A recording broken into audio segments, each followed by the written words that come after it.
I believe that storytelling has the power to transform our lives in the most fascinating and unexpected ways. Over my career as a journalist and social entrepreneur, I met individuals whose passion and values are making this world a better place. I am Elizabeth Filippouli, and I invite you to hear the stories of some amazing, inspirational people. So we know each other for a few years now, and I know your story. Well, at least I think I know some part of the story. And there are so many things that created who you are today. And I would like to start, by taking you a few decades back, your childhood. How was it? Just describe to us, what was it like growing up? Where? In Texas, right? That's right. I grew up in North Texas. What used to be, I don't know if this is going to be understood internationally, but in Texas, you would call it like kind of a rodeo town. We were known for this annual event that, if you can picture, cowboys and cattle and horses and that kind of thing. And they had these kind of almost sporting events about how quickly they could rope a cow or that kind of thing. That's what we were known for. I was north of Dallas. Dallas was a big metropolitan city. And when you were driving north out of Dallas on the highway, you would hit a bunch of cow pastures eventually. And just past those pastures was my town. I mean, back then we still had a downtown that had wooden sidewalks and a place you could tie a horse off if you were to ride down there in a horse. That's all disappeared now. It's been swallowed by a shopping mall and become northern Dallas and is unrecognizable. It's still unrecognizable. In fact, I was in Texas covering a story, an election years later as a journalist.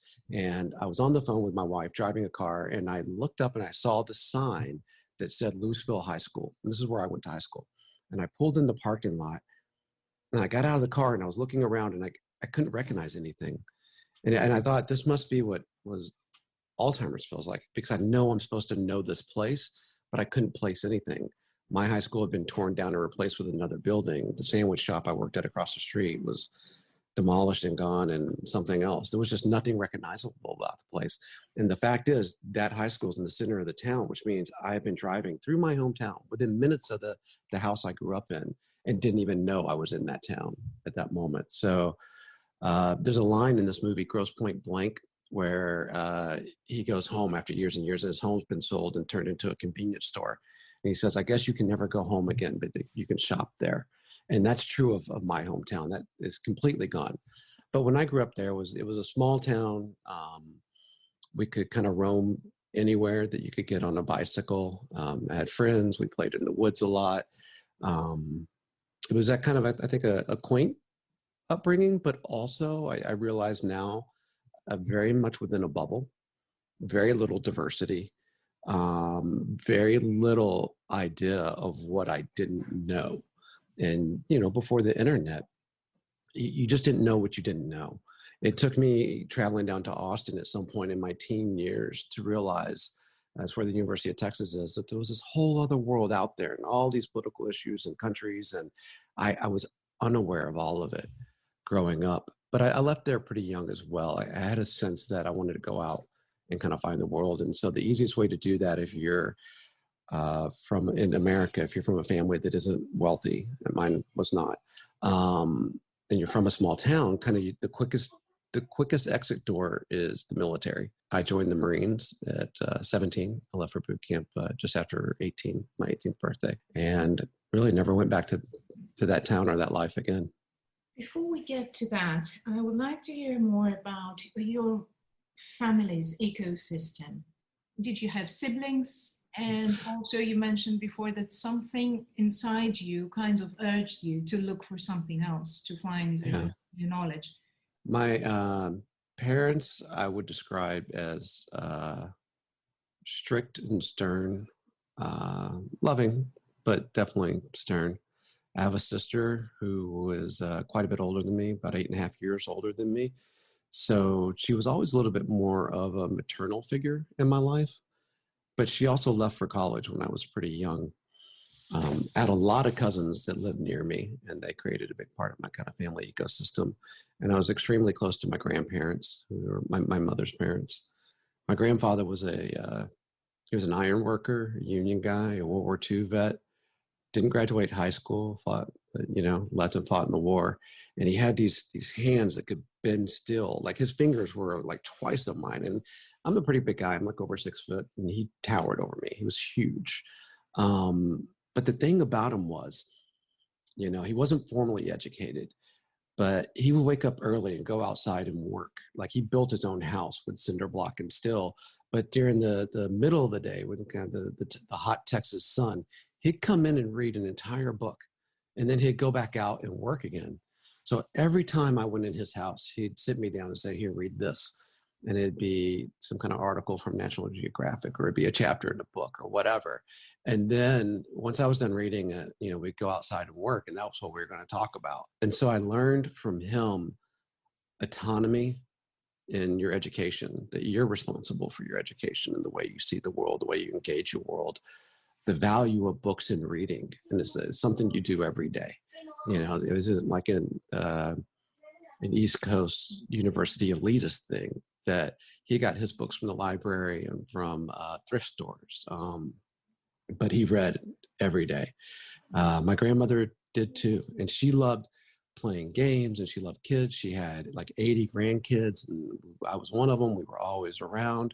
So there was a lot of kind of love and nurturing from her. And then from him, I got this sense of, in my life, I wanted to be autonomous. I wanted to be educated. And I knew that fell on me to do it.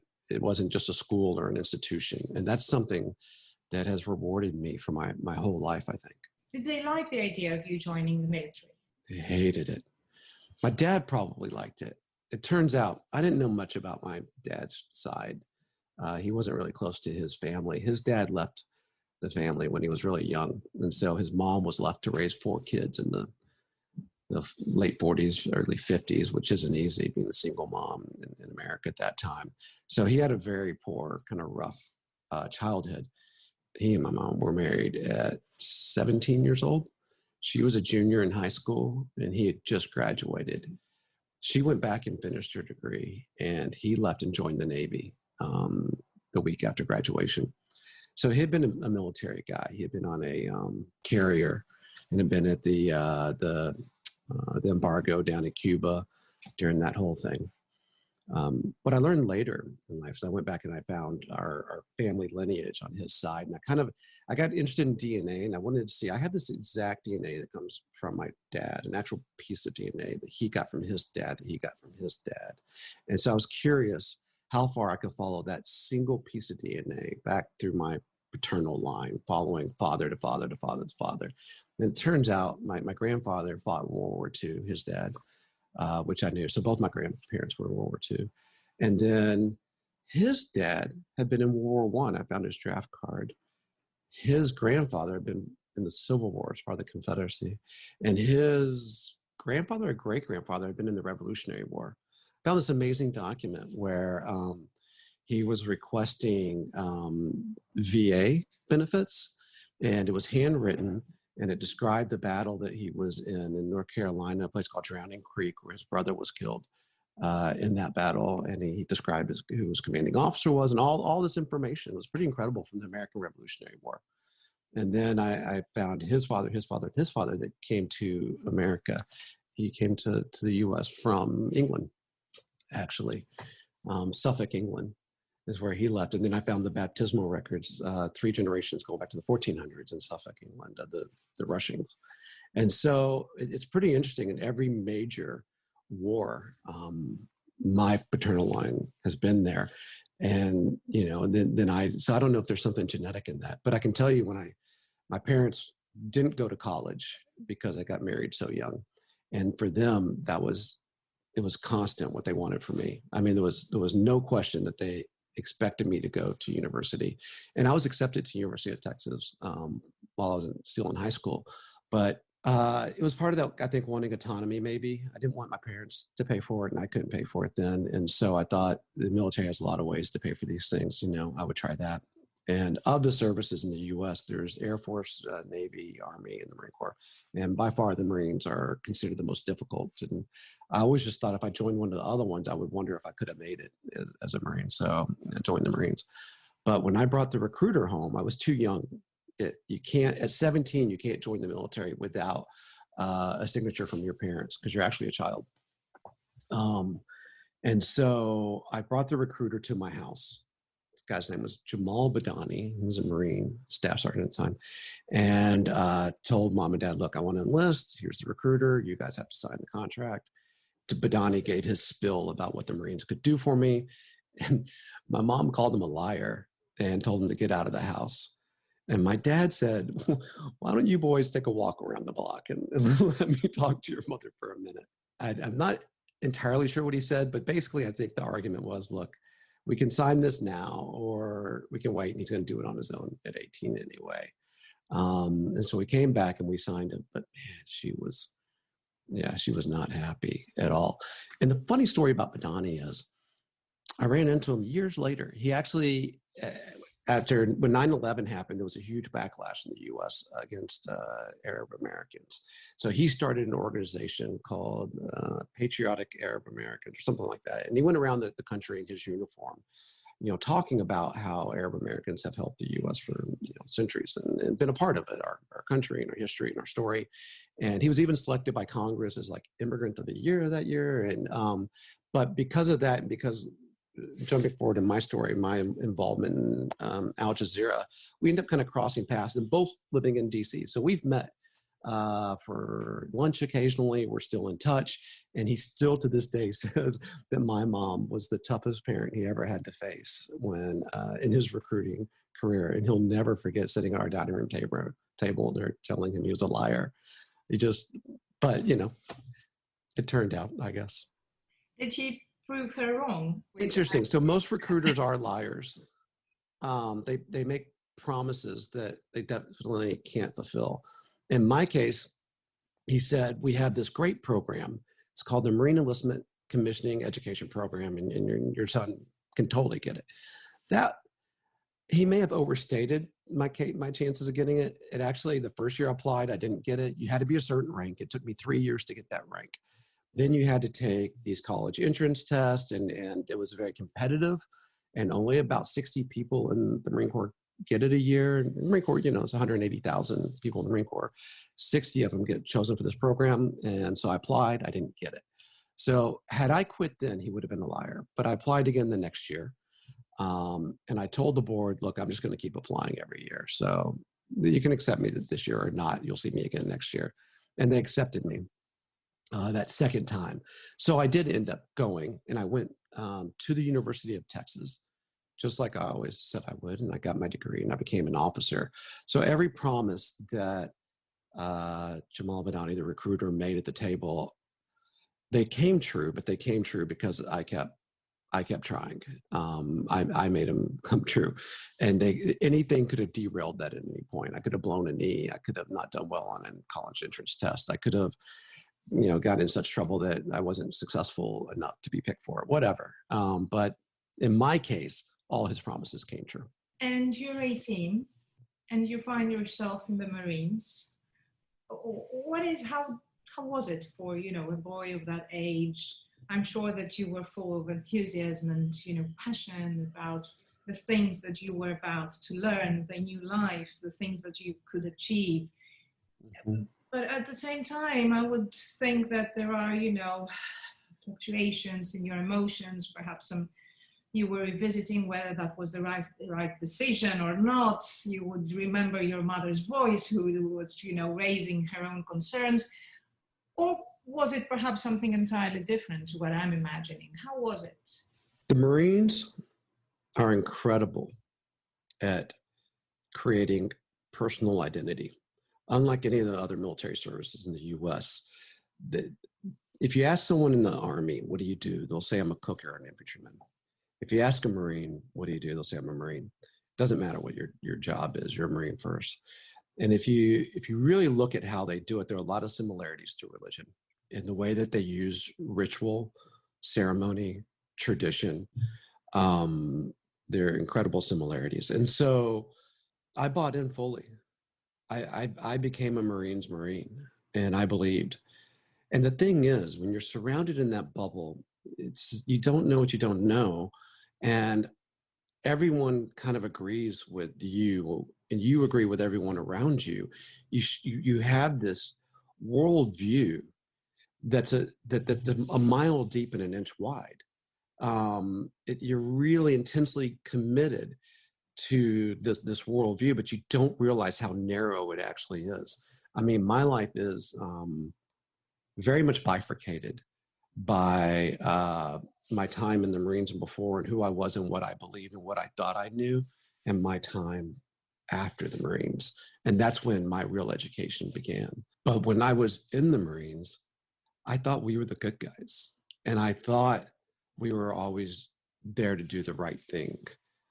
I mean, the Marine kind of motto is Semper Fidelis, which is always faithful.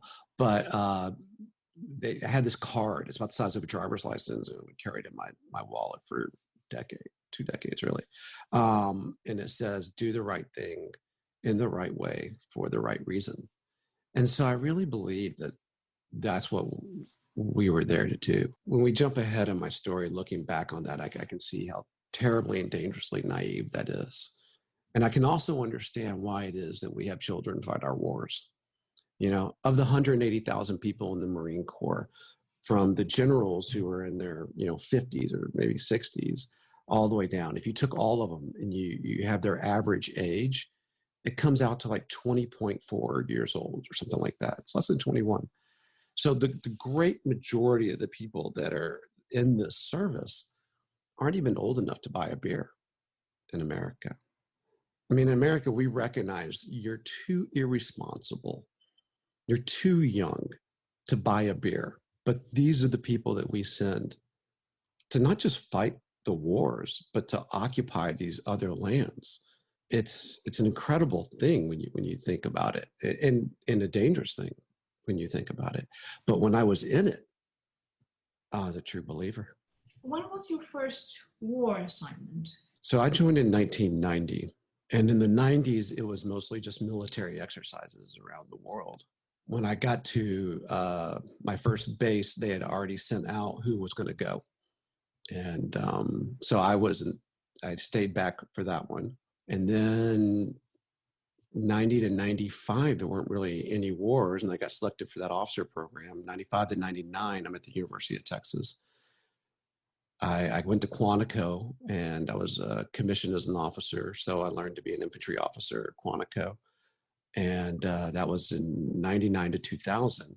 So I was part of the very first class of Marine officers to graduate into the new millennium. And we thought the future would hold what the past held, maybe like evacuating an embassy here or an aid mission, in Haiti or Somalia or something.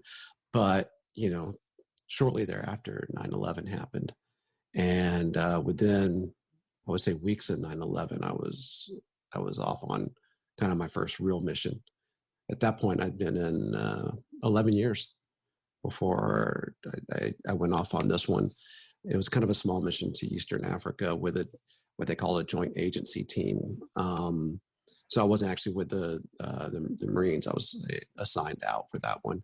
And then I came back and in 2003 was sent to Central Command to be a part of this invasion of Iraq, which at the time, I will say, fully believed in. Not only fully believed in, but I was spokesperson and voice of. I mean, and now looking back on it, what a disaster that turned out to be.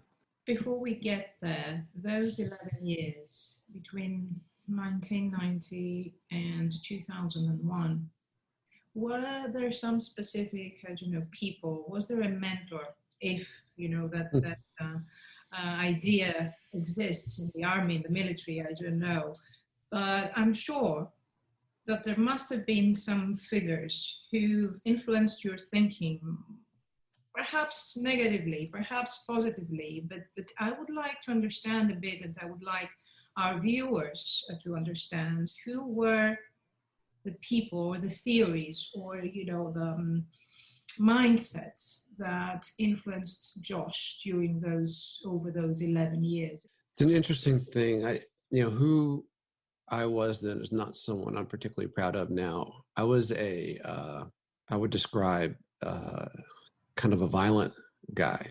The Marines rewarded violence, so it was not uncommon to fight. And when I fought, I won. But we'd get arrested or something. Even on base, get arrested. And I remember this one time, I had gotten in a fight, and Monday morning I get called into the boss's office, and so you're standing there, kind of locked up, your hands by your side, and you can't move. And he said, I get it. He said, when you raise young lions, sometimes you have to listen to them roar. And it was kind of a pat on the back and out the door. So I was rewarded for being the kind of guy, if you were going into a fight, that you wanted me with you. Not something I value now in my life at all, or that I'm proud of, but I was attracted to the Marines who were like that. So I can look back and see them as young, brash, strong, violent. Drinking was a big part of the culture. And those were the mentors that I went toward. I was called a break glass in time of war Marine, was kind of a saying they had. So what it meant was a real headache during peacetime back on the base. But when you're going into something, break glass and take this guy with you, break the glass around. The interesting thing is they gave me this weird job of being they called it combat correspondent. It was actually just a journalist for military publications.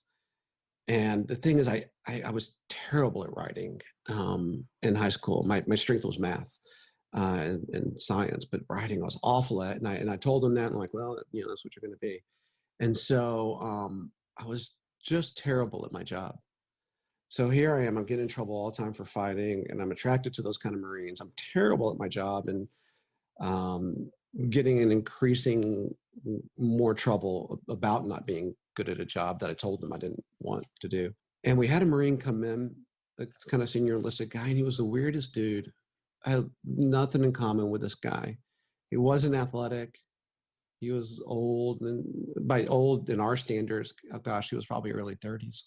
And, he wore these kind of thicker glasses, and he had all these kids. He'd been some kind of missionary at some point or whatever. I remember he drove this weird station wagon that he literally put a 2x4 across the seats and had nailed a fan to it or something and plugged that into the cigarette lighter. And the fan was like the air conditioner for the kids in the back seat. It was just not a guy that instantly gained my respect, because I was this kind of young, brash guy. But he pulled me aside one day and he looked at my writing, and he said, here's what I think your problem is that you're not getting enough information in your interview. So before you go to an interview, I want you to list 20 questions and show them to me before you go. And then I want you to record the whole interview, record it, and then come back and transcribe the entire interview. And then I want you to start to write a story. And so I did this, and it helped me more than any other Marine probably ever helped me. It actually helped me become a writer, which meant that I became good at my job, which meant that I could apply for that college program. That was my whole goal anyway. I owe so much to that guy that I wrote off on this kind of initial first impressions, and so little to the other Marines that I looked up to so much at that time. It's kind of an interesting thing. Sometimes we find our mentors in the least likely of places, or from the least likely people, maybe.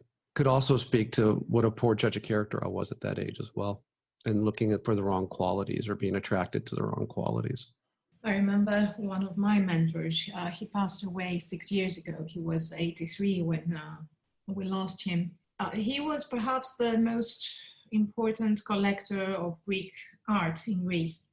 And he would say to me, one of the things that I remember as a piece of advice is never underestimate anyone, Elizabeth. Any person from any background, any country, any class, social, financial, educational class, can be someone who could be there to support you, give you a piece of advice which can transform your life. And this is something that stayed with me. And of course, with our job, our profession, journalism, we come across all those, different people, from state leaders and kings and queens to beggars and homeless people. And you honestly can hear the biggest piece of wisdom from someone who's a homeless person. For me, it's been people in prison, in jails, and detention facilities, and homeless shelters on the other side of the border. With fault lines, I've spent most of my time with people like that. And yeah, I've learned the most important lessons of life from them. So Iraq, and this is what year, 2001? 2003 is when we started building up. 2002, everyone started to get the orders. Early 2003, we started building up. By February 2003, I was in Doha. What was it like? What did you feel like at the time? And so we will get to how things completely went from one extreme to another, perhaps. But as you were preparing to get there, what was your thoughts, your thinking, your state of mind? What were you expecting to find, and how or when things started to change? First of all, something clicked inside your mind at some point. Talk to us about it.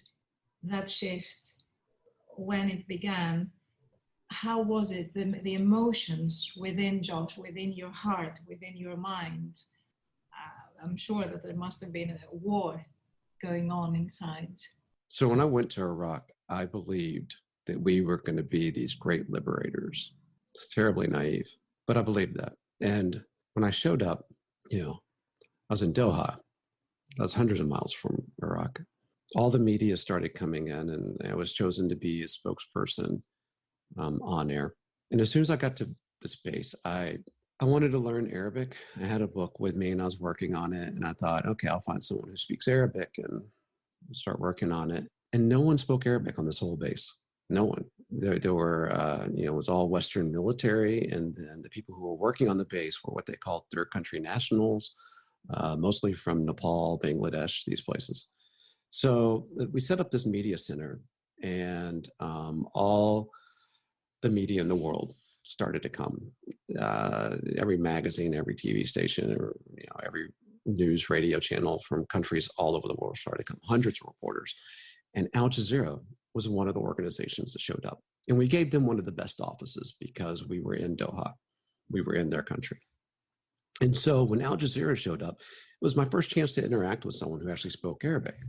So every day I would go by in the morning and say hi and chat with them and get them to teach me a word. And in the afternoon, I would go by again and I would use that word in a sentence. And I would start to build out this kind of conversational thing.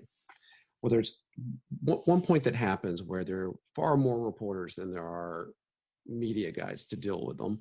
And stuff was falling through the cracks. And so we said, let's assign channels to people so they have like one point of contact. When it came time to sign Al Jazeera, my boss said, hey, Rushing, I see you got a pretty good relationship with those guys. Why don't you take that one? This tells you a couple of things. Because I was the lowest ranking guy chosen to do this job. I've already told you I didn't know how to even speak Arabic. I'm not an expertise on the region. Yet we chose me to be the face of America on this channel that was so influential. At that time, it seemed as if every TV in the region had on Al Jazeera because it was the first free news channel that could report anything that was broadcast via satellite. So you couldn't stop it at the border. It wasn't cable. So people could get it all over the region. Everyone was tuning in, particularly in this moment of building up to this massive war in the Middle East. Everyone was tuning into it.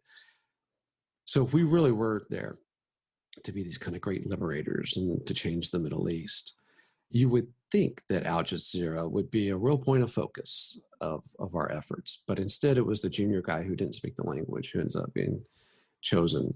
And so I would go by. And the other thing I learned about these Al Jazeera guys early on was they got catering from off base for lunch. And it was way better than what we got at the chow hall. So I started my journey to learn this language. I would go by around lunchtime. And I would eat lunch with them. And we would talk about our kids, our families, our background, our history. And I was developing a pretty good relationship with them. There was a day that there was a bombing in Basra, right when the war was beginning. And it was one of the very first explosions of this type. And so tons of attention on it. Al Jazeera was there with cameras, and they follow the victims right into the hospital. Really kind of gory, bloody, emotional footage. And I saw it in the Al Jazeera offices. And looking back on it, I can tell, and I didn't notice this at the time, but I could tell I was so much less impacted by that emotionally than my new friends were, my new associates were. And I went off and had my day. Not long after that, an army unit, a U.S. Army unit, gets ambushed, and a number of them are captured. Jessica Lynch. Iraqi TV films this interview with these Army POWs, and this was just kind of unprecedented footage. We hadn't seen anything like this since at least Vietnam, if even then. And part of that footage was a couple of dead or dying Army soldiers who were on this kind of cold marble floor, and they were bleeding out. An Iraqi guy with a cigarette in his mouth, kind of moving the body around for the camera. I watched that footage in our media office where just the military could go. American networks were asked not to show it, and they didn't. Al Jazeera showed it.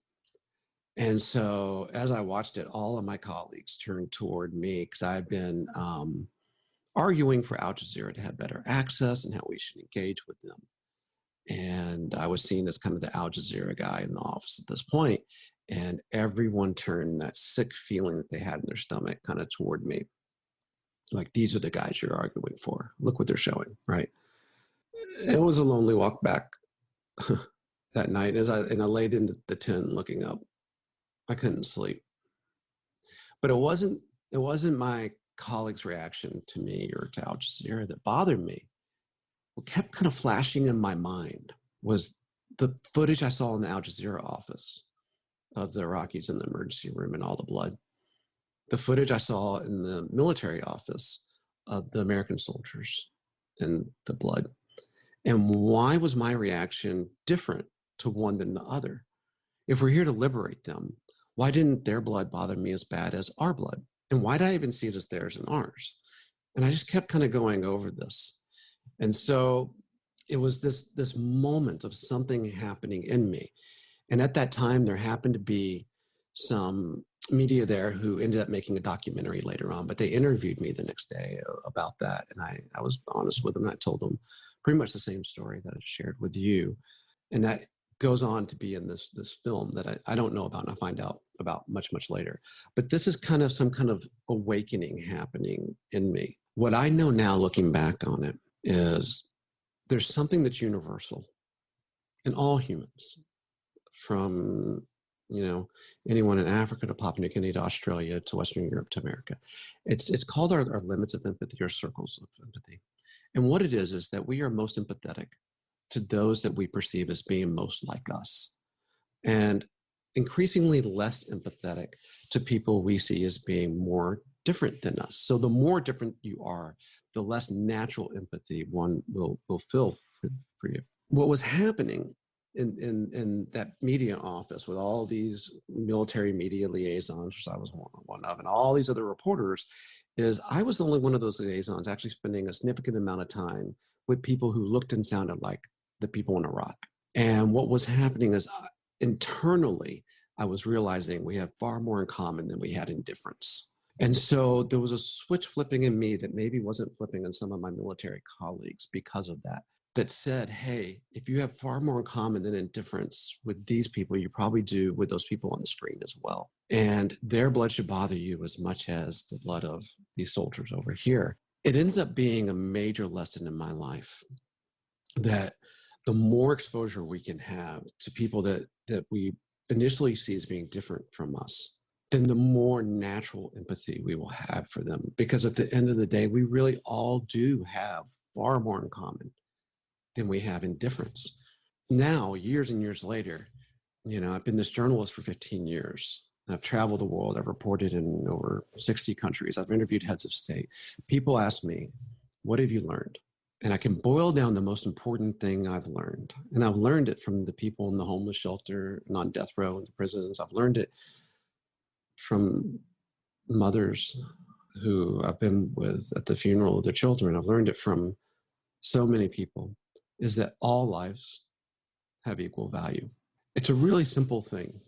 All lives have equal value. Thomas Mann defined democracy as a society that recognizes all lives have equal value. It's a simple thing, but if you really take it in and you really buy it, it challenges almost every way that you engage in the world, from the clothes or food that you buy, to every drone strike that we don't ask questions about, to everyone who's in a refugee camp or behind bars. If they really have the same value as my life, how can I be silent about their suffering? It challenges the way you engage all of humanity, from every individual that you can reach and touch and speak to all those that you can't.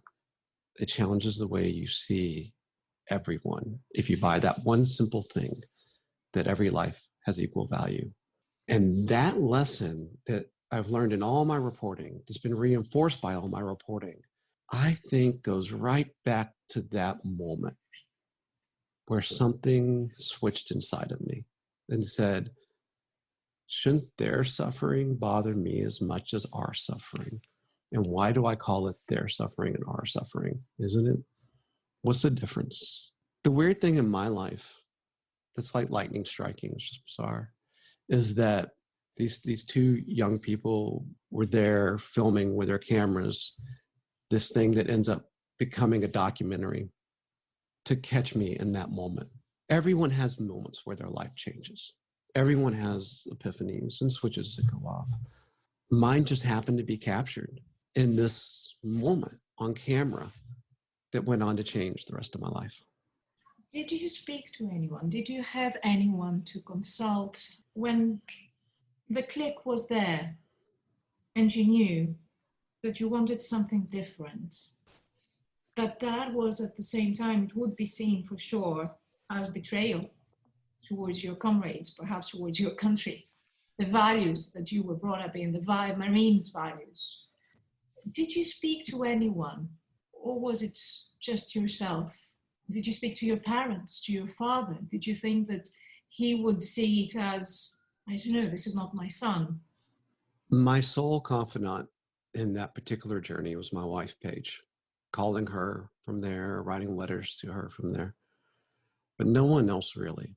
I had friends there in the military that I was close to, but I couldn't share these kind of things. And the truth is, I didn't understand it then to share it. I mean, I only explain it now with all the wisdom that I've gained since then.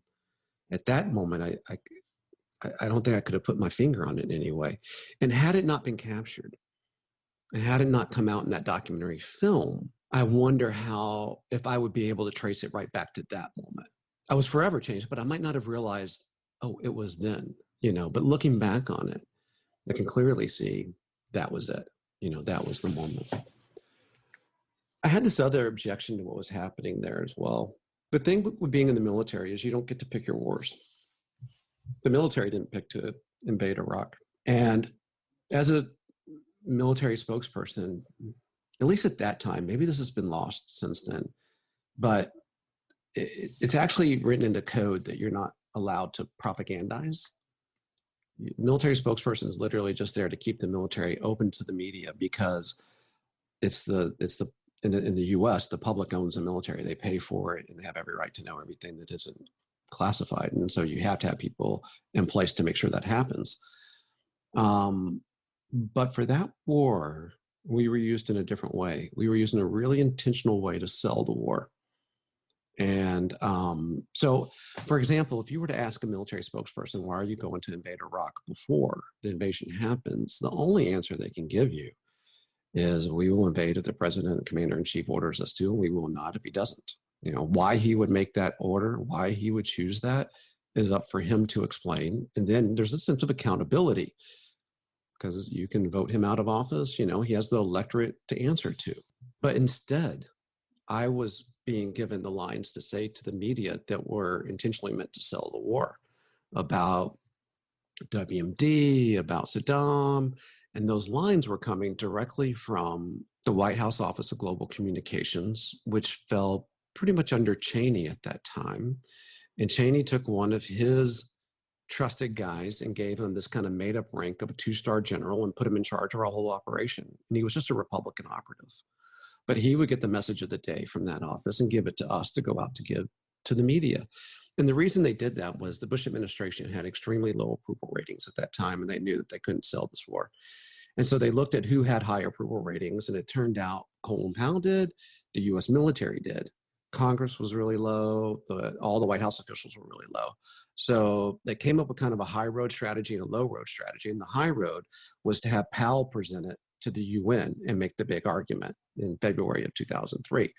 And then to have people like me go on air, these young troops at war leaving their families and kids at home, to sell it, because they knew the media couldn't challenge me on it. Unlike, if someone behind a podium at the White House were trying to say it, the media could not challenge me. At the time, I thought I was chosen for this really prominent role because I was a good Marine, but the truth is I was cast for it. Just like you cast someone in a movie. I had a certain look, I sounded a certain way, I had a family back at home. I was picked for those reasons. And I was given the reasons to sell the war every day and then go out and do it. And I could pick on Fox News because, they're a little more than an organ of the government. But MSNBC at that time as well. When I would do an interview with MSNBC at home on the screen, what people would see, the banner would be a yellow ribbon. The yellow ribbon means something really specific in the US. It's during World War II, they would tie a yellow ribbon around the tree for the troops to come back home. There's songs about tie a yellow ribbon around the tree. So it's a yellow ribbon, and it would say, "Our hearts are with you."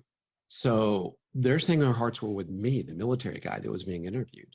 So I could say Saddam had weapons of mass destruction or whatever, and the reporter knew he couldn't challenge me on it because his heart's with me. His editors and managers, bosses, their hearts were with me in New York. Their audience's hearts were with me. And so it was a really intentional strategy. And I came back really bothered about that. And I also came back bothered about our misunderstanding of Al Jazeera. Because at this time, when I'm going on Al Jazeera, I'm the spokesperson, Rumsfeld came out, Secretary of Defense at the time, saying, well, they're the mouthpiece of bin Laden, and they showing the beheading videos, like all these things that were completely not true. Like they'd never shown a beheading video. Bin Laden was calling for attacks against them. And it's not like I was some expert on it. It was obvious they weren't true. Al Jazeera Post, it's what were they called? Like the ethics at the time. And it was like, it wouldn't show that kind of video. But the truth is, it never had shown that kind of video. The truth is, bin Laden not only called for attacks against him, but tried to start a competitor service at one time. And so Rumsfeld was targeting Al Jazeera because he didn't like that they were showing a different point of view of the war. And that just started in Afghanistan. In Afghanistan, a young General Mattis flew in something called Task Force 58 in these helicopters with all the world's media on board to see it, except Al Jazeera.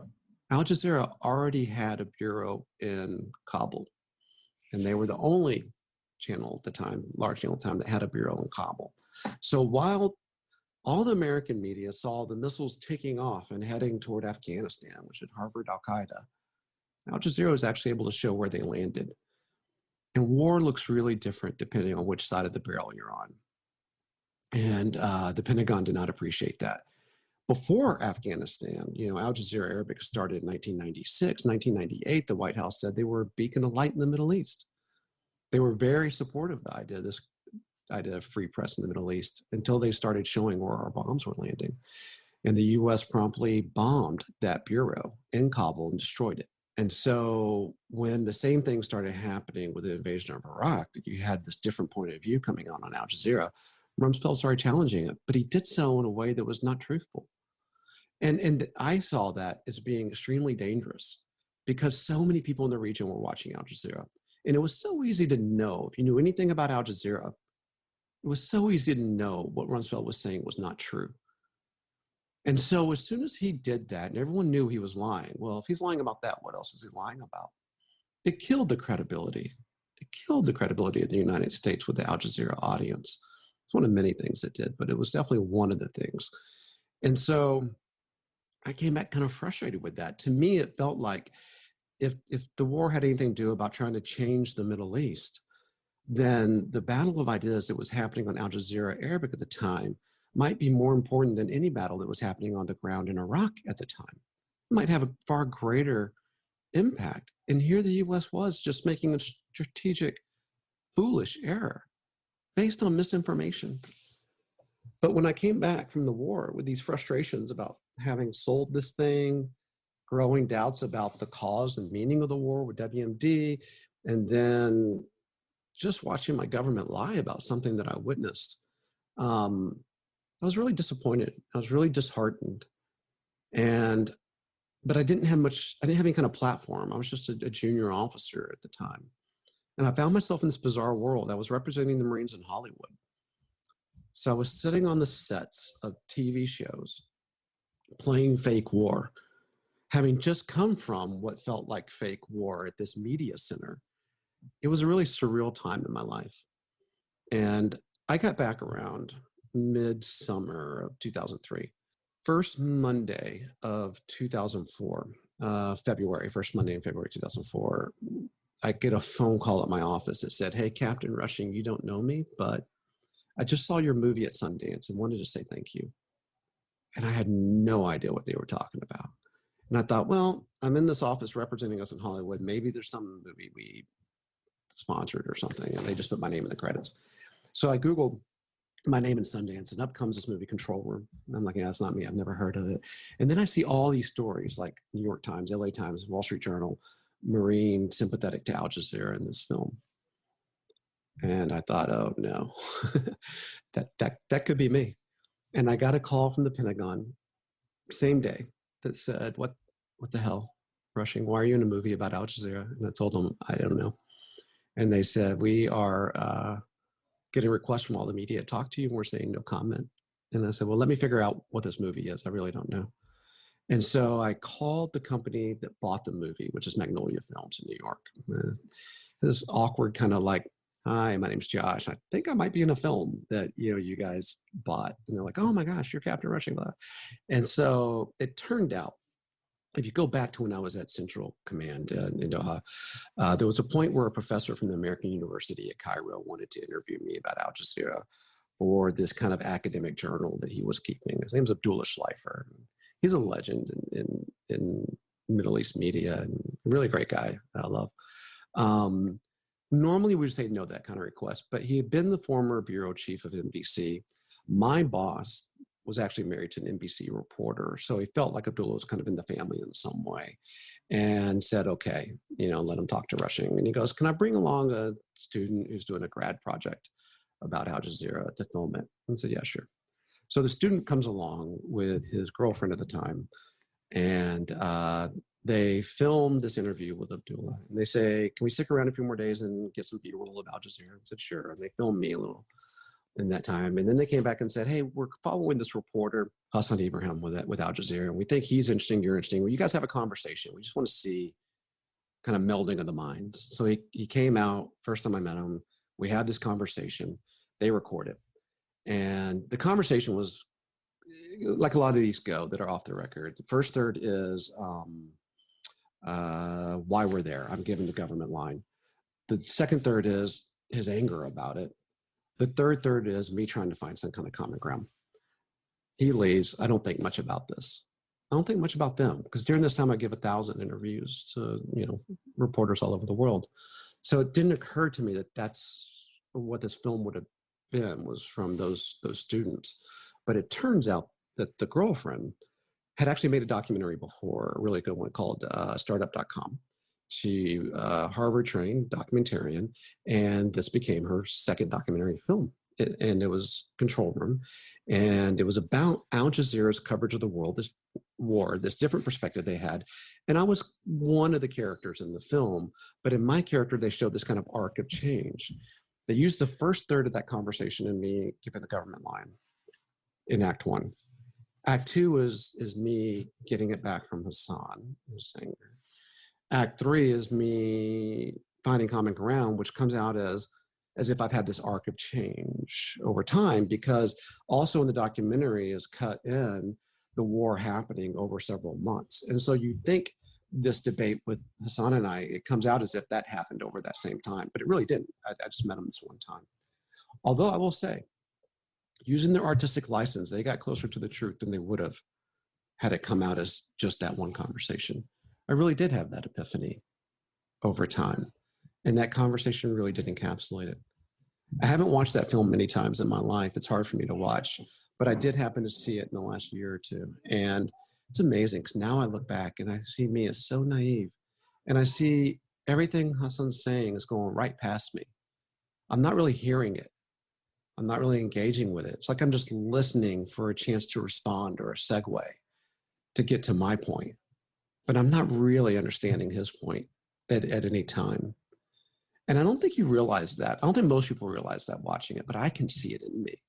And it's disappointing to think that that's what I was then. And it makes me wonder how often I'm like that now as well. And I know this is a long story, but eventually what ends up happening is the movie gets released in theaters across America to tons of press. And that's one kind of set of stories. Then there's a second set of stories when everyone wants to interview me and the Marine Corps says no comment.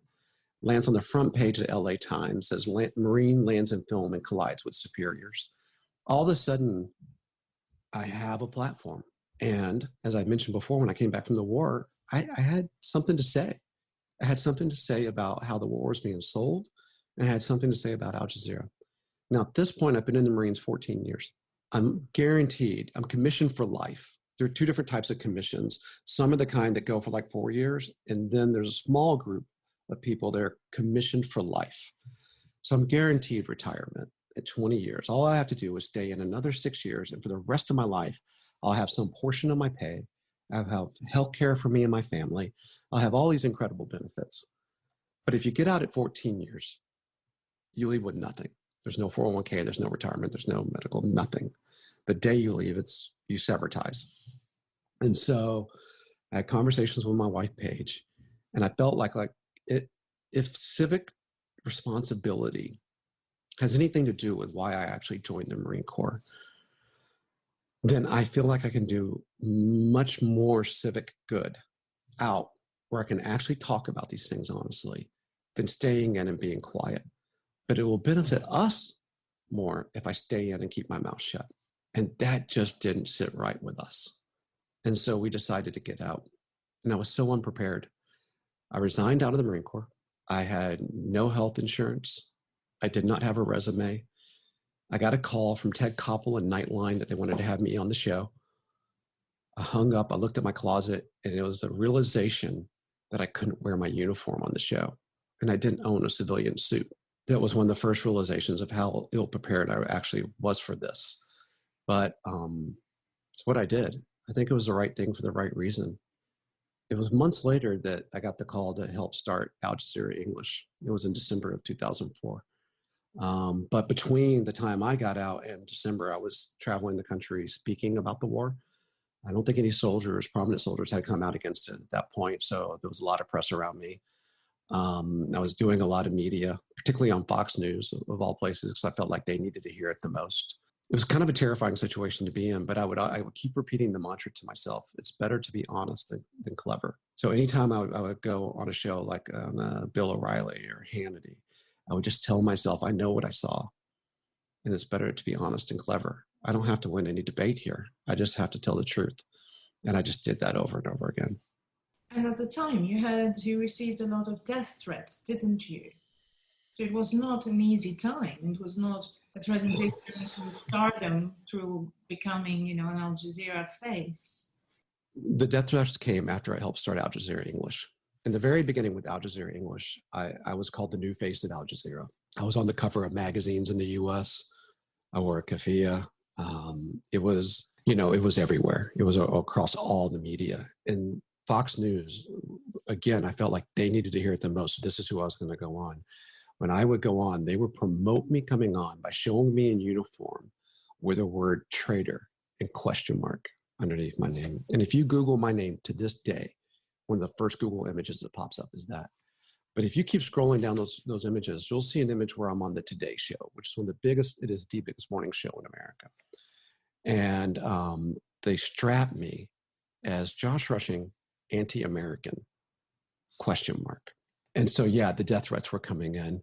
It was still at a time where you had this kind of post 9/11, the war in Iraq was still young. You couldn't question what America was doing without being, called a traitor. So the death threats were online, where they were saying I should be taken out before I give away all the secrets, any classified information I might have had. I had federal agents following me all over the place. And so when I would do interviews, they would tell people that there were national security consequences if they spoke to me. If I went near the border, like I was in North Dakota near the Canadian border, Fox News ran a ticker that Al Jazeera was probing the northern border. Yeah, I was basically being painted in the US as a threat to the country. And we had bodyguards for my family. They came and checked out our security situation, stayed outside of the apartment for a few days while I traveled so the page would be safe. But goes back to, that Marine thing where I said they're really big on identity. That was hard because when I got out, the only identity I had was as a Marine. And it was deep. And then all of a sudden, not only was I not a Marine, but I was a traitor. That was pretty difficult. But it was also the Marines that taught me, do the right thing in the right way for the right reason. And I knew what I was doing was right. I knew what Rumsfeld was saying was a lie and it could be proven. And so all I had to do was speak the truth and that would be right. I knew that I shouldn't have been used to sell the war like that. And it could be proven. It's written in US code. And so all I had to do was speak the truth. When I mentor young people now, I tell them, when I say do the right thing in the right way for the right reason, often in life, the hardest part of that will be knowing what the right thing is. Because the more intelligent and capable you are, the more you're able to rationalize things. And it's not always black and white. What's the right thing? It just isn't. It takes a bit of wisdom. But I was really fortunate in this situation. I knew what the right thing was. And so from there, it became a really simple moral calculus. If you know what the right thing is, that's the hard part. Do the right thing. When they tell Marines that, they're talking about it, they don't say with a caveat of unless it's scary or unless it's going to get you killed or unless you're sending someone else to their death or unless you're going to be called a traitor or criticized. They don't say those things. It's do the right thing in the right way for the right reason.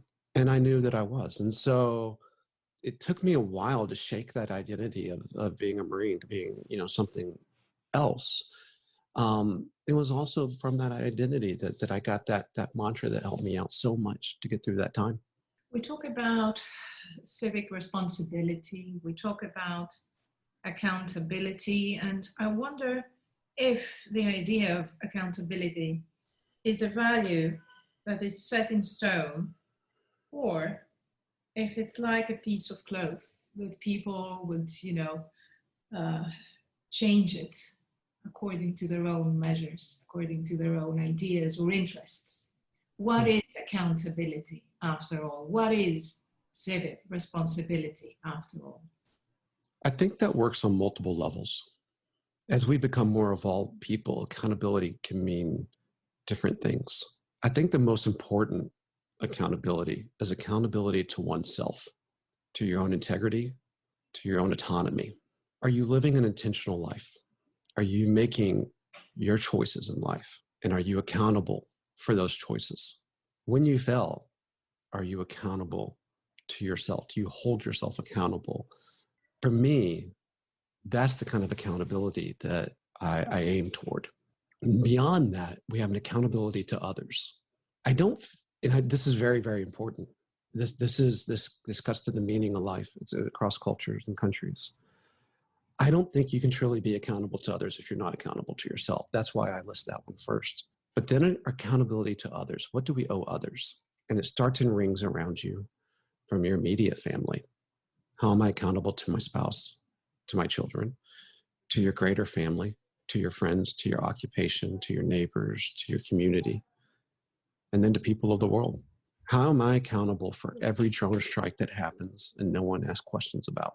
My accountability doesn't end here at my front lawn. It goes to wherever that drone strike happened because it happened in my name. So accountability is something that I think a lot about. And in my reporting on fault lines, almost every episode we chase accountability. Fault lines has a pretty simple premise. It's this half-hour documentary investigative style show about America that's been on Al Jazeera for over 10 years now. It's done pretty well. We're nominated for 6 Emmys this year. We've won multiple Emmys for investigative reporting, which is kind of huge when you consider we're Al Jazeera and we're in America and who we're competing against. But it's a simple formula. The formula is that almost every episode is about a systemic injustice. And we find people's lives who represent that injustice and the suffering they're going through because of that injustice. And we go into their life deeply and we try to understand their suffering. And then we come out of their life and we trace that suffering to this systemic issue. And then we say, who's responsible for that systemic issue? And then we chase accountability to that person. And so, so often people won't sit down and give me an interview because they know this isn't going to work out in their favor. So I chase them down. In America, the press has a kind of deference for people in power that they don't do this. But I literally have chased U.S. senators from their cars in the parking lot to their office where they tried to slam the door on me. And I put my boot in the door and wouldn't let them so that I could ask them these questions.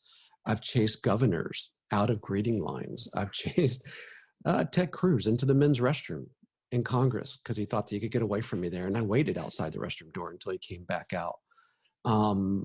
Because accountability is that important. And because in each one of those situations, it's not accountability to me. It's accountability to those people that we met in the beginning who are suffering that injustice, and they will never get to ask that person why. I'm their advocate in doing that and have a responsibility to them in doing that in the way that I do it. So accountability, it's a fascinating concept. I don't think I gave much thought to it as a young man. I think if you would have asked me about accountability when I was a young man, I would have told you something to do with getting in trouble when I do something wrong. And I would have seen it as this kind of outside force from some authority over me, some authority that I probably didn't appreciate. And it was my job to evade that, my goal to evade that kind of accountability, right? To do what I want. Now I think so much more about it, particularly that element about it being accountable to myself. And then it flows out from there to all these other people I'm accountable for, and it becomes a guiding principle in life. You're someone who, from a very young age, didn't really like the meaning of comfort zone. From the age of 17, even before that, you were trying, and you were breaking your own boundaries, your own limits. And that was bringing you into a new world, which was not easy, would not be comfortable, would be a new world that you would have to survive in. I think that most people do not like that. And that's perhaps the reason why our world is not as accountable as it should be. It's so unfair. We've covered the world, both you and me, different parts of the world. But the bottom line is that people are experiencing injustice and poverty and do not have access to opportunities as they should be having. Is it because there's not enough of us stepping outside our comfort zones? And what would you say to these younger generations, the younger people? Comfort zone, and whether I'm in a comfort zone or not, is just something that doesn't occur to me. It's just not something I ever consider. There are a couple of things I've only realized later in life, looking back, that I'm a little different in some way, and I'm not sure why. And my wife, and I would have thought it was normal, but my wife constantly tells me, no, other people are not like that. One of them is I tend to not care what other people think about me. That just doesn't register. I just don't think about it. And I think, from what I understand, other people, that's kind of a constant monitor in their head, is hearing what other people might think about them or judge them or whatnot. That doesn't, I don't know, maybe it's narcissism or something. I only hear my own judgments. I don't really think about, it just doesn't occur to me to think that way. And comfort zone is something I've never thought about either. And I've never been the kind either that's always like, oh, I need a challenge or whatever. It's not so much that. It's, comfort zone isn't something that I've ever thought about or desired or wanted. Or it's not like when I thought back about my life that I want to go out and find my comfort zone in the world. I mean, as naive as I wanted to find adventure and, understanding, and I admired great explorers in the past. You know, I read this biography when I was young. I was probably 15 or 16 or something, of Sir Richard Francis Burton. He's a British explorer who is credited with finding the source of the Nile. He's credited with, he did translate the Kama Sutra, credited being the first Westerner to go into Mecca and Medina and write about it during Hajj. He was in the military in India. And it just seemed to me like, man, that guy was out there living something that I wasn't seeing in my small town. And so I kind of wanted to go find that type of thing. But yeah, comfort zone wasn't ever anything that that occurred to me. And the latter part of your question about injustice and suffering, it's the hardest part about this job for me emotionally has been, how do you reconcile such different experiences in life?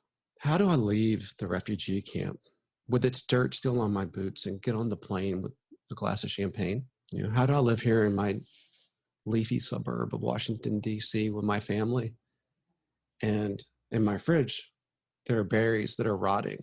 They were picked by a family in Mexico that work 30 days a month to pick those berries and can't afford electricity in their home. How do I leave the field where they're picking those berries and come home and toss out the berries that are rotting in my fridge with no consequence in my life? I don't fully know how to reconcile that. I've never quite figured it out, but I know that it doesn't sit right. Something's not right. How many kids do you have, Josh? I have 5 children. From the age of 19 on, I still remember the moment. He wasn't even born yet. I remember the exact moment. I was driving down a gravel road to this, we call them mobile homes in America, these crappy, really cheap homes. And that's what I could afford at the time for us to live in, his mom and me. And she was pregnant. And it was out in the middle of a cornfield where this guy had a piece of dead ground he couldn't grow corn in. So he put a mobile home there. And so I'm driving down and it's dark. And I remember the moment of realizing this baby's going to depend on me. And at that time, I was still getting in a lot of trouble. And it was around that same time that mentor came into my life and taught me how to write. I really needed that at that moment because I realized I needed to change something. I was not going to get that college program. I was not going to be a success. And this baby was going to depend on me. And that was definitely one of those like switches flipping in me where it's like, okay, I've got something else. But I can look back, like there's a whole part of adolescence I didn't go through. And so in some ways it was arrested development. I think I ended up kind of going through that in later times in life that weren't really beneficial to me. But there was also a sense of maturity and responsibility that I had to take on very, very early. Identity is interesting. I think about identity a lot. I don't think I could live an intentional life, holding myself accountable, if I wasn't really clear on my identity. And I wasn't for a long time.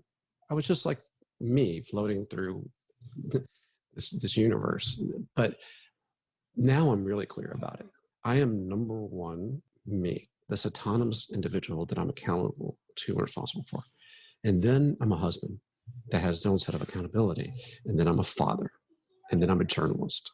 And then I'm a friend. Well, then I would say I'm a son and brother, and then I'm a friend. And so keeping that in mind all the time, it helps guide kind of all the actions in my life. But that father piece, I was a kid when I became a father. So I've been a father my whole adult life. And that definitely shapes like who I am. I recently had a bit of a life scare. And you have those kind of moments where things flash before your eyes and you don't know if, from this moment, if you will continue on, or if you do, you'll continue on in a completely different way. And I'm being rushed through this kind of emergency room and I see like the hospital lights going by. And the one thing I was thinking of was do I have enough life insurance? Do my retirement account space have access to it? What do we owe on the house? It's like all these things. And what it tells me is in that moment boiled down to my essence that I'm a nurturer and a protector and a provider. And so these things shape me. And that immediately goes back to me having been a dad. I can easily say that since I was 19 in that drive down that gravel road that night. That's where that started. In that moment, that started. I have 5 kids now. So one is older than the others. He's a lawyer in New York. I'm really proud of him. He's doing really great. And then I have 4 other ones that are like 14, 12, 10, and 5. There are a few things that I get more out of in my life than being a dad, though. Do your children realize that their father has written history? No. I mean, I don't think of myself that way. Guarantee you, Paige wouldn't let me get away of thinking myself in that way. No, they know that I'm on TV, but they don't realize that that's odd. You know, like to them, that's just kind of natural the way it is. I've actually filmed them on fault lines. They've been on my show. And so they realize that, but I don't think they realize that there's anything particularly unusual about my job. I mean, the way this interview is fascinating. I mean, it's given me goosebumps. The things you've said, everything you've shared, and I cannot thank you enough for this honor. But don't you think that they should know your story and who you are and the things you did and the values that you stood by? They should know it more or deeper. Of course, I mean, they're young, but I don't know. My older son's aware, right? He was, when did Control Room 2004? He was 12 when Control Room came out. When I started at Al Jazeera here in America, you know, he was this goofy little kid with braces and everyone knew him because he was around the office all the time. And now he's this lawyer in New York. They'll know in time. There was a time where everyone knew me as a Marine. Even years after I was out of the Marines, people knew, well, he was a Marine. My kids only recently, this younger batch of kids only recently found out I was in the Marines. And they found out because they were in my basement digging around and they found a sword, an actual sword made of German steel that was part of my uniform. I haven't kept much. I got rid of everything. But I kept the sword for some reason. I don't know why. It's in a box down there. And so my kids come running up the stairs. Dad, we found a sword. You know, where did this come from? I'm like, a different life, you know. Yeah, they'll know in time, but it's not the thing I need them to know. You know, the other night, I've taught all my kids to ride bikes, and my wife and I have taught them, not just me. But my daughter was riding in a parking lot. We were letting her go around and kind of get used to it. And she is 10. And she had a really bad spill. And her body was twisted. Her arm was twisted. I was worried. And I just went running for her. And she cried and she said, I'm okay. And she got back up on the bike and she rode some more. And then we were driving, I put the bike in the car and we were driving home. And she said, you know, Dad, you want to know what I was thinking about when I was laying there when I knew I was going to be okay? And I said, no. I mean, like, why? She go, I heard your feet running. That's all they need to know. The other stuff they'll learn about. I guess, I mean, I have so many things that I wanted to, and I would like to ask you, but I don't want to, you know, impose. But how do you think America has changed over the last 2 decades? What was the America you knew back then and the America today? I can say that I love America. I can love the culture. I want the people here to do well and to thrive with no sense of nationalistic hate of any other culture or any other people. You know, there's a difference between nationalism and patriotism, and they're easily confused.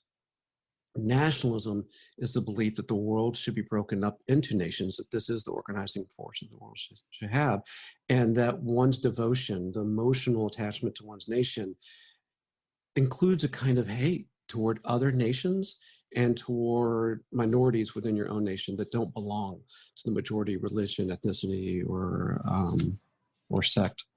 Nationalism has taken hold in the US in a really terrible way.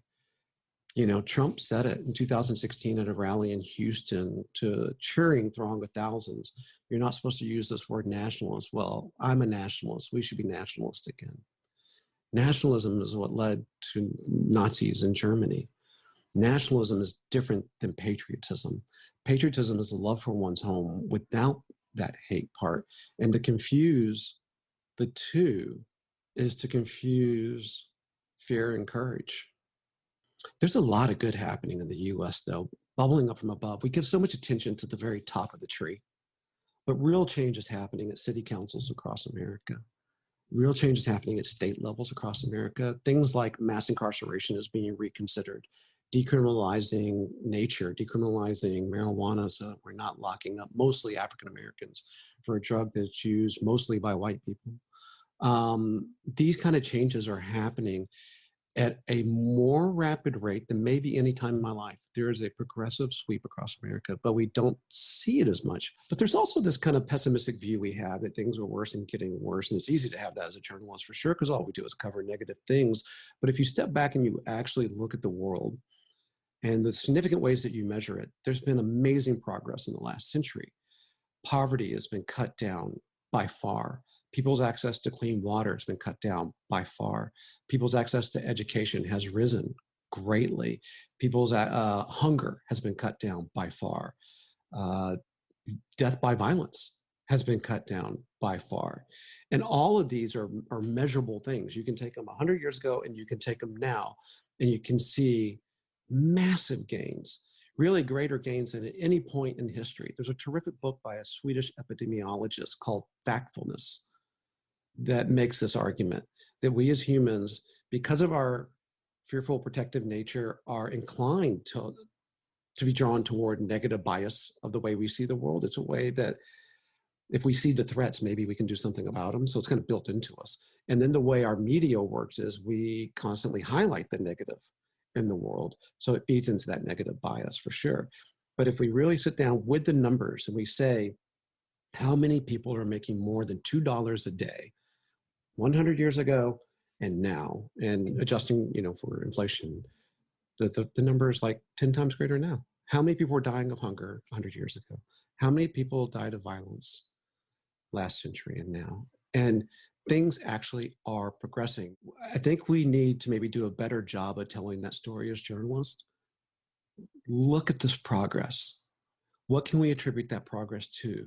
Now let's fortify those systems. Let's protect those systems. Let's fund those systems because everybody benefits from them. Suffering anywhere in the world is suffering, even on a very selfish level. Suffering anywhere in the world can lead to suffering everywhere. Instability anywhere in the world can lead to instability everywhere or anywhere. And so let's take a real look using real data, what's working, and then let's commit to those things. But that takes a bit of education. It takes a bit of sorting to know what real data is and how to find it. And it takes, humans won't do anything if they're not compelled by story. The way we understand ourselves is by story. What I've told you today is a story. It's not facts, it's story. And so we need storytellers to tell that story. We need them to tell it really well so that we don't throw out the things that are working. Do you think we could do with more kindness, but not kindness as in niceness, not kindness as in courtesy or good manners, kindness as in candor, as in courage, as in building resilience, as in tough love, especially in times of crisis and uncertainty and suffering and confusion, as you mentioned? What if the answer is that we need to become more caring for others? So kindness as caring. Kindness could certainly work. One of the problems is, and I quoted Thomas Mann an unusual amount today, but Thomas Mann wrote about this in The Coming Victory of Democracy in 1938, that why fascists love terrorism. And he used the word terrorism in 1938. It sounds so relevant today. Terror brings out the worst in humans. Fear brings out the worst in humans. So it's deeply powerful. And it's all too tempting for leaders who desire power above all things to use fear, that confusion that you talked about. So the leadership comes from people using that fear, and they'll turn that fear against the fear of others in order to create their own power. So we need a generation of leaders who are above that. We need a generation of leaders who choose the light over the dark, a generation of leaders who say that kindness and accountability, responsibility, these are the way out. A generation of leaders that sees a world full of possible allies rather than adversaries. I have hope in this next generation that they'll be that. They're going to rise to be those kind of leaders that we need. Is there anything else that you would like us to add? That identity thing we talked about. Mine's no longer I'm a Marine, I'm a journalist. And that story thing we talked about, story is so important. All religion is story. Everything, how we see ourselves is story, how we understand the world is story. So being a storyteller has a power that I didn't realize when I first got into this. It found me, journalism found me. Paul Gibbs, someone who changed my life by calling me after he saw Control Room in London, found me. But now I get it, man. I'm an evangelist for journalism now. The power of storytelling is so strong. And I think sometimes we just tell the story. It's right in front of us so often because we have to. The loudest story of the day, we've got to tell it, right? The truth is, I think we could give a little more thought about the stories that need to be told. And maybe I'm going to spend this next part of my life trying to tell those stories, the stories that we need to hear, rather than just stories in front of me. A kind of intentionality to the stories that need to be told. That's something that I would like to give more thought to. I want to have these conversations with people that I'm interested in around the world. And I want to highlight voices I think that people need to hear around the world. And so at this moment, that's what I'm working toward in my life. 10 years from now, I would love to have a decade worth of those kind of interviews, a decade worth, a body of work of these kind of meaningful interviews talking about what this is really all about. And by this, I mean life.